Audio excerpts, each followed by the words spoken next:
1 ವರ್ಷದ ನಂತರ ನಿರ್ಮಾಣವಾಗಿದೆ ನವಪಂಚಮ ಯೋಗ.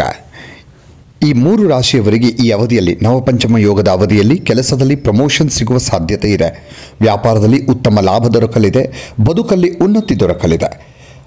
ಈ ಬಗ್ಗೆ ಇವತ್ತು ನವಪಂಚಮ ಯೋಗದ ಬಗ್ಗೆ ನೋಡೋಣ. ವೈದಿಕ ಜ್ಯೋತಿಷ್ಯ ಶಾಸ್ತ್ರದಲ್ಲಿ ಸಮಯಕ್ಕೆ ಅನುಗುಣವಾಗಿ ಶುಭಯೋಗಗಳು ಹಾಗೂ ಸಂಯೋಗಗಳ ನಿರ್ಮಾಣವಾಗ್ತಲೇ ಇರ್ತವೆ.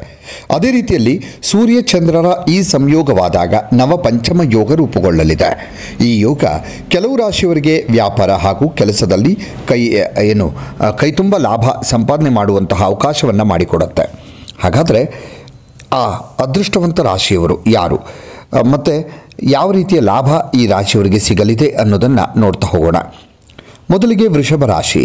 ವೃಷಭ ರಾಶಿಯವರಿಗೆ ನವಪಂಚಮ ಯೋಗ ಅನ್ನೋದು ವೃಷಭ ರಾಶಿಯವರಿಗೆ ಈ ಸಂದರ್ಭದಲ್ಲಿ ಸಾಕಷ್ಟು ಲಾಭದಾಯಕವಾಗಿ ಕಾಣಿಸಿಕೊಳ್ಳಿದೆ. ಈ ಸಮಯದಲ್ಲಿ ವೃಷಭ ರಾಶಿಯವರು ಆಗಾಗ ಆಕಸ್ಮಿಕವಾಗಿ ಧನಲಾಭವನ್ನು ಕಾಣ್ತಾರೆ.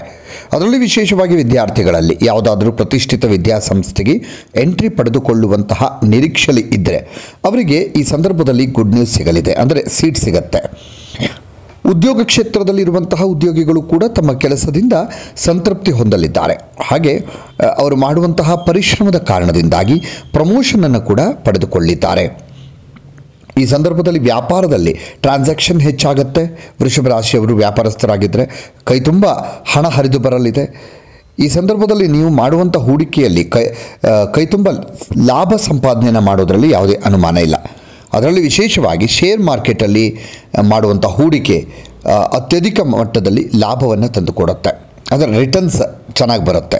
ಒಂದು ವೇಳೆ ವೃಷಭ ರಾಶಿಯಲ್ಲಿ ಕೆಲಸ ಇಲ್ಲದೆ ವೃಷಭ ರಾಶಿಯ ನಿರುದ್ಯೋಗಿಗಳು ಕೆಲಸಕ್ಕಾಗಿ ಕಾಯ್ತಾ ಇದ್ದರೆ ಕೈ ತುಂಬ ಸಂಬಳ ಸಿಗುವಂತಹ ಒಂದು ಕೆಲಸ ಈ ಸಂದರ್ಭದಲ್ಲಿ ಸಿಗುತ್ತೆ. ಇನ್ನು ಸಿಂಹರಾಶಿ. ಸೂರ್ಯ ಚಂದ್ರಮರ ನವಪಂಚಮ ಯೋಗದಿಂದಾಗಿ ಸಿಂಹರಾಶಿಯವರು ಈ ಸಂದರ್ಭದಲ್ಲಿ ತಮ್ಮ ಕೆಲಸ ಹಾಗೂ ವ್ಯಾಪಾರದಲ್ಲಿ ಕೈತುಂಬ ಲಾಭವನ್ನು ಸಂಪಾದನೆ ಮಾಡುವಂತಹ ಅವಕಾಶವನ್ನು ಹೊಂದಿದ್ದಾರೆ. ಒಂದು ವೇಳೆ ಈ ಸಂದರ್ಭದಲ್ಲಿ ಸಿಂಹರಾಶಿಯವರು ಕೆಲಸದಲ್ಲಿ ಬದಲಾವಣೆಯನ್ನು ಕಂಡುಬಂದರೂ ಕೂಡ ಹೊಸ ಕೆಲಸದಲ್ಲಿ ಅದಕ್ಕಿಂತ ಹೆಚ್ಚಾಗಿರುವಂಥ ಆದಾಯ ಮತ್ತು ಲಾಭ ಸಿಗೋದರಲ್ಲಿ ಯಾವುದೇ ಅನುಮಾನ ಇಲ್ಲ. ಸಿಂಹರಾಶಿಯವರಿಗೆ ಈ ಸಂದರ್ಭದಲ್ಲಿ ನವಪಂಚಮ ಯೋಗದ ಸಂದರ್ಭದಲ್ಲಿ ದೇಶ ವಿದೇಶಗಳ ಯಾತ್ರೆಯನ್ನು ಮಾಡಬೇಕಾದಂತಹ ಅವಶ್ಯಕತೆ ಕೂಡ ಕಂಡುಬರುತ್ತೆ. ಅದರಿಂದಲೂ ಕೂಡ ಭವಿಷ್ಯದಲ್ಲಿ ನಿಮಗೆ ಲಾಭ ಸಿಗೋದರಲ್ಲಿ ಯಾವುದೇ ಅನುಮಾನ ಇಲ್ಲ. ವ್ಯಾಪಾರಿಗಳಿಗೆ ತಮ್ಮ ದಿನನಿತ್ಯದ ವ್ಯಾಪಾರದಲ್ಲಿ ಹೆಚ್ಚಳ ಕಂಡುಬರುತ್ತೆ. ಹಾಗೆ ಉದ್ಯಮಿಗಳಿಗೆ ಹೊಸ ಆರ್ಡರ್ಗಳು, ಹೊಸ ಆಫರ್ಗಳು ಕೂಡ ಸಿಗ್ತವೆ. ಈ ಸಂದರ್ಭದಲ್ಲಿ ತಮ್ಮ ಆತ್ಮವಿಶ್ವಾಸ ಹೆಚ್ಚಾಗೋದರಿಂದ ಕೂಡ ಎಷ್ಟೇ ಕಷ್ಟಗಳು ಬಂದರೂ ಅವುಗಳನ್ನು ಮೆಟ್ಟಿ ನಿಂತು ಗೆಲುವಿನ ಕಡೆಗೆ ಸಾಗುವಂತಹ ಹುಮ್ಮಸ್ಸು ನಿಮ್ಮಲ್ಲಿ ಹೆಚ್ಚಾಗತ್ತೆ. ಇನ್ನು ನೀವು ಮಾಡುವಂಥ ಪ್ರತಿಯೊಂದು ಕೆಲಸಗಳಲ್ಲೂ ಕೂಡ ಹಾಗೆ ತೆಗೆದುಕೊಳ್ಳುವಂಥ ಪ್ರತಿಯೊಂದು ನಿರ್ಧಾರಗಳಲ್ಲೂ ಕೂಡ ನಿಮ್ಮ ಮನೆಯವರ ಸಪೋರ್ಟ್, ಕುಟುಂಬದವರ ಸಪೋರ್ಟ್ ನಿಮಗೆ ಖಂಡಿತ ಇರುತ್ತೆ. ಇನ್ನು ಧನುರಾಶಿ. ಧನುರಾಶಿಯವರಿಗೆ ಕೂಡ ವೈದಿಕ ಜ್ಯೋತಿಷ್ಯ ಶಾಸ್ತ್ರದ ಪ್ರಕಾರ ನವಪಂಚಮ ಯೋಗ ಅನ್ನೋದು ಸಾಕಷ್ಟು ಸಕಾರಾತ್ಮಕ ಪರಿಣಾಮವನ್ನು ಬೀರಲಿರುವಂತಹ ಒಂದು ಸಂದರ್ಭ. ಈ ಸಂದರ್ಭದಲ್ಲಿ ಧನುರಾಶಿಯವರ ನಿರೀಕ್ಷೆಗೆ ಅನುಗುಣವಾಗಿ ಅವರ ಅಪೇಕ್ಷೆಗೆ ತಕ್ಕಂತೆ ಭೌತಿಕ ಸುಖವನ್ನು ಪಡೆದುಕೊಳ್ಳುವಂಥ ಅವಕಾಶವನ್ನು ಹೊಂದಿರ್ತಾರೆ. ಮದುವೆಯಾಗಿ ಸಾಕಷ್ಟು ವರ್ಷಗಳಿಂದಲೂ ಸಂತಾನ ಪ್ರಾಪ್ತಿಗಾಗಿ ಎದುರು ನೋಡ್ತಾ ಇರುವಂತಹ ದಂಪತಿಗಳು ಕೂಡ ಈ ಸಂದರ್ಭದಲ್ಲಿ ಗುಡ್ ನ್ಯೂಸ್ ಕೇಳಲಿದ್ದಾರೆ. ಹೆಚ್ಚಾಗುವಂತಹ ಆದಾಯದಿಂದ ಧನುರಾಶಿಯವರು ಈ ಸಂದರ್ಭದಲ್ಲಿ ಹೊಸ ಪ್ರಾಪರ್ಟಿ ಅಥವಾ ವಾಹನವನ್ನು ಖರೀದಿ ಮಾಡುವಂತಹ ವಿಚಾರವನ್ನು ಮಾಡಬಹುದು. ಹಣಕಾಸಿನ ವಿಚಾರದಲ್ಲಿ ಈ ಸಮಯ ಬಹಳ ವಿಶೇಷವಾದಂತಹ ಯೋಗ ಅನ್ನೋದು ಧನುರಾಶಿಯವರಿಗೆ ಲಾಭದಾಯಕವಾಗಿ ಕಾಣಿಸಿಕೊಳ್ಳುತ್ತೆ.